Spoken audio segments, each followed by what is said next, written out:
안녕하세요, 리즈입니다. 오늘은 여러분들에게 나르시시스트, 자기애성 인격장애를 가지고 있는 사람들의 특징과 또 내 주변에 그런 사람들을 알아보는 방법을 한번 말씀드리려고 합니다.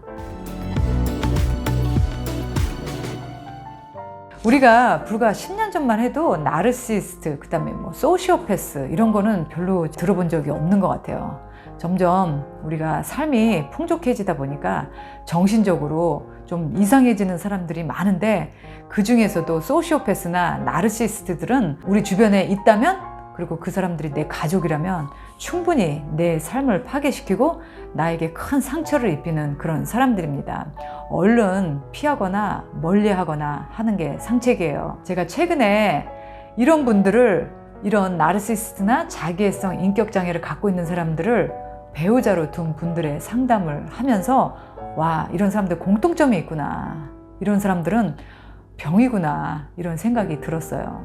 이런 사람들은 보니까 어렸을 때부터 주목을 받고 자란 분들이 되게 많아요. 너무 예뻐서, 항상 예쁜 얼굴 때문에 어디 가서 관심을 받았다든지, 집에서 너무너무 귀하고 사랑을 많이 받고 큰 사람들, 똑똑하고 공부를 너무 잘해서 정말 어렸을 때부터 모든 사람의 관심과 주목을 받고 큰 사람들, 이런 사람들은 당연히 자기에 대한 우월감이 많기 때문에 그 우월감이 자기 중심적인, 그리고 자기를 너무 사랑하고 아끼는 그 마음이 만났을 때 바로 나르시시스트, 그리고 자기애성 인격장애가 발생한다는 것을 제가 공통적으로 알게 됐어요. 이런 분들을 이제 배우자로 만나게 되면 내 인생은 그냥 끝장났다라고 생각을 하시고 사시거나 결국은 끝장이 나시거나 그 둘 중에 한 가지셨어요. 어쨌든 이런 사람을 안 만나면 좋은데, 이런 사람들은 꼭 우리 주변에 한 사람씩은 있다는 거죠. 어떤 사람들인지 여러분들에게 한번 말씀을 드릴게요. 그리고 이 제가 말씀드리는 10가지 이 사람들의 공통점은 우리도 보통 하나하나 2개씩은 갖고 있는 그런 성격일 수도 있습니다. 그런데 이 자기애성 인격장애 나르시시스트들은 이 10가지 중에 거의 8가지 이상이 해당되는 사람들이 많아요. 어떠한 성격들인지, 그리고 내 주변에 정말 이런 사람들이 있는지 여러분들도 제 이야기를 끝까지 듣고 한번 판단해 주시기 바랍니다. 첫 번째로, 이 사람들은 굉장히 매력적이에요. 매력적이기 때문에 주변에 사람들이 호감을 갖습니다. 겉으로 보여지는 면, 그리고 그 사람의 마음에서 나오는 면들이 매력을 뿜뿜 뿜습니다. 그래서 너무 처음 만났을 때 그 사람이 너무 매력적이다 라고 느끼면 좀 살짝 뒤로 한 발짝 물러나는 것도 나쁘지 않아요. 본 지 얼마 안 된 사람이 매력을 풍길 때는 뭔가 그 사람에게 가시가 있다, 이렇게 한번 경계를 하시면 좋을 것 같아요. 그럼 이 사람들이 왜 매력이 있을 수밖에 없는지, 두 번째 이유는요, 이 사람들은 관심받고 사랑받고 싶은 사람이기 때문에, 또 누구에게나 중요한 사람이 되고 싶기 때문에 매력적이어야 된다 그랬죠. 그럼 그렇게 매력적이기 위해서는 자기 자신, 그 겉에를 치장하는 데 굉장히 집착을 합니다. 좋은 백, 좋은 차, 좋은 옷, 그리고 좋은 외모 가꾸는 데 열심히 하죠. 뿐만 아니라 좋은 성격, 쿨하고 또 누가 봐도 매력적으로 느낄 수 있는 그런 행동, 매너, 이런 것들을 위해서 열심히 노력을 합니다. 그래야지 주변의 사람들이 좋아하죠. 그리고 세 번째는요, 이 사람들은 인정받고 싶은 욕구가 강합니다. 그 자기가 갖고 있는 그 자존감이 너무 높기 때문에 인정받고 싶은 욕구가 굉장히 강해요. 그렇기 때문에 늘 사람들에게 매력적으로 어필하고 싶은 겁니다. 인정받고 싶은 욕구는 항상 어디에서든지 자기가 주인공이 돼야 되고, 자기가 모든 것을 결정할 수 있는 그런 중요한 사람으로 인정받고 싶어 하는 거예요. 그리고 네 번째는, 이렇게 인정받고 싶은 욕구가 강한 사람이 성공에 대한 열망이 있기 때문이겠죠? 내가 목표로 하는, 내가 생각하는 어느 정도의 그런 성공이라는 그 기준에 내가 도달하고 싶기 때문에 인정을 받고 싶어 합니다. 그렇게 내가 만들어 놓은 그런 성공을 위해서 강자한테 약하고 약자한테 강합니다. 그리고 내가 성공을 하기 위해서는 내 주변에 어떤 사람도 희생시키는 거에 꺼리낌이 없어요. 정말 무서운 사람들이죠. 정말 자기밖에 모르는 사람들입니다. 그리고 다섯 번째는 과대망상이 심합니다. 왜 과대망상이 심할까? 자기가 성공하고 싶은 욕구가 강하다 보니까 이미 자기는 성공한 사람으로 착각을 할 때가 있어요. 그리고 그렇게 행동을 합니다. 마치 자기가 성공을 한 사람이고, 또 그렇게 성공한 사람으로서 행동을 하는 거죠. 그리고 자기 주변에 있는 가족이나 사람들한테도 함부로 대하게 됩니다. 좀 착각에 빠져 있는 거죠.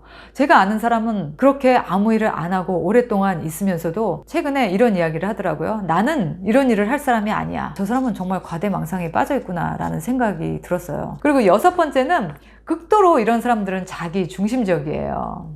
자기밖에 모르기 때문에 자기 주변의 사람들이 어떤지, 어떤 생각을 하는지 그 사람들의 입장에서 한 번도 생각을 해보려고 하지 않습니다. 나만 좋으면 되는 거예요. 이해와 양보 이런 거 절대 안 합니다. 오로지 항상 모든 판단의 기준을 이게 나에게 이익이냐, 나에게 이익이 아니냐, 그리고 이게 나한테 좋은 일이냐, 나쁜 일이냐, 이렇게만 판단을 하기 때문에 사실 나보다 더 어려운 사람, 또 나보다 더 힘든 상황에 있는 사람들을 전혀 배려할 마음도 없고, 해도 사실 그거는 말뿐인 사람들이 되게 많아요. 말로만 아유 안 됐다, 아유 어떡하냐 이러지 자기가 원하는 것만 생각해요. 그리고 7번째는 가장 가까운 사람을, 가장 만만한 사람을 학대합니다. 이건 좀 충격적이죠? 남들한테는 굉장히 친절하고 매력적으로 보이지만 정작 내 가족이나 나랑 가장 친한 사람에게는 함부로 대하는 특징이 있어요. 자기의 본성을 그냥 그대로 드러내는 거죠. 그리고 그런 사람들을 만만하게 대하는 것뿐만 아니라 막 괴롭히죠. 자기 뜻대로 되지 않으면 그 사람들을 막 달달 볶습니다. 그러니 만약에 가족으로 내 배우자가 나르시시스트나 자기애성 인격장애를 가지고 있다면 아마 한쪽 사람은 상처받는 일이 아마 거의 매일매일일 겁니다. 그게 쌓이고 쌓이다가 이제 폭발을 하게 되는 거죠. 너무 불쌍한 것 같아요. 그리고 8번째는요. 자기가 원하는 대로 되지 않으면 똘끼가 나옵니다. 폭력을 휘두르거나 아니면 뜬금없이 나가서 엉뚱한 짓을 한다거나 막 소리를 지른다거나 막 자해를 한다거나 뭐 이런 심한 경우도 있어요. 뭐 공격적으로 변하거나 아니면 막 너무 사람이 파렴치하고 뻔뻔해진다거나 막 이렇게 전혀 예상치 않은 돌발 행동을 하는 그런 똘끼를 보입니다. 정말 너무 황당하고 무서울 것 같아요. 그리고 9번째는 이런 사람들은 자기가 원하는 걸 어떻게 해서든지 이루고야 맙니다. 그게 돈이든 내가 돈을 원하면 어떻게 해서든지 돈을 뜯어내고 또 그게 명예면 내가 어떻게 해서든지 수단과 방법을 가리지 않고 그 자리로 올라가고 또 그게 만약에 이성이라면 결국 가정을 다 버리고 이성을 찾아 가족과 배우자를 배신하기도 해요. 결국은 자기가 원하는 것을 얻기 위해서 그 어떤 수단과 방법을 가리지 않는다는 무서운 점이 있었어요. 그리고 마지막 10번째는 이 사람들은 양심이 없어요. 자기 때문에 생겨난 어떤 결과에 대해서 전혀 책임지려고 하지 않습니다. 오히려 상대에게 더 탓을 하는 경우가 많아요. 너 때문에 내가 이렇게 됐다. 다 네가 만든 일이다. 네가 책임져라. 이런 식으로 그 결과에 대해서 절대 책임지려 하지 않고 또 그 결과에 대해서 전혀 양심의 가책이나 미안함을 느끼지 못해요.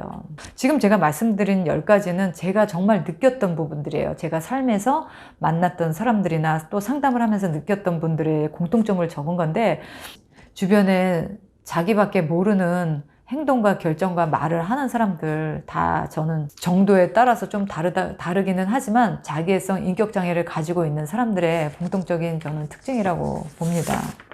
저는 사람의 인성에서 가장 중요한 것이 저는 따뜻함이라고 봅니다. 그 소시오패스나 이 나르시시스트나 그 인간에 대한 따뜻함이 없어요. 오로지 자기 자신의 이익에만 좌지우지 되는 그런 냉혈 인간들입니다. 우리 마음속에 따뜻함이 있다면 어느 때는 그 사람의 힘듦도 이해해주고 또 다른 사람의 아픔도 들여다볼 줄 알고 또 인정도 하게 되고 그런 기본적인 인간관계가 형성이 돼요. 하지만 마음속에 따뜻함이 없는 사람은 늘 차가운 그런 칼바람을 맞으면서 만나야 합니다. 참 불쌍한 사람인 거죠. 그런데 그런 사람 때문에 또 내 인생이 고통받고 또 힘들다면 그거는 역시 피하는 게 정답이 아닐까 해요. 내가 만나는 사람이 또는 내 주변에 가까이 있는 사람이 마음속에 정말 그 따뜻한 그 온기를 갖고 있는 사람인지 그 사람의 신체의 온도가 아니라 그 마음의 온도가 몇 도가 되는 사람인지 이제는 나하고 온도가 잘 맞는 그런 따뜻한 사람끼리 만나서 서로 이해해주고 사랑해주고 또 인정해주고 격려해주는 그런 관계를 하고 싶어요. 여러분들도 마찬가지시죠? 오늘 영상이 도움이 되셨다면 좋아요와 구독 부탁드리고요. 여러분들도 주변에 이런 나르시시스트나 아니면 자기애성 인격장애 때문에 피해를 보신 적이 있다면 여러분들도 댓글로 한번 남겨주세요. 다른 분들한테 도움이 될 거라고 기대해 봅니다. 그럼 저는 다음 영상에서 뵐게요. 빠이.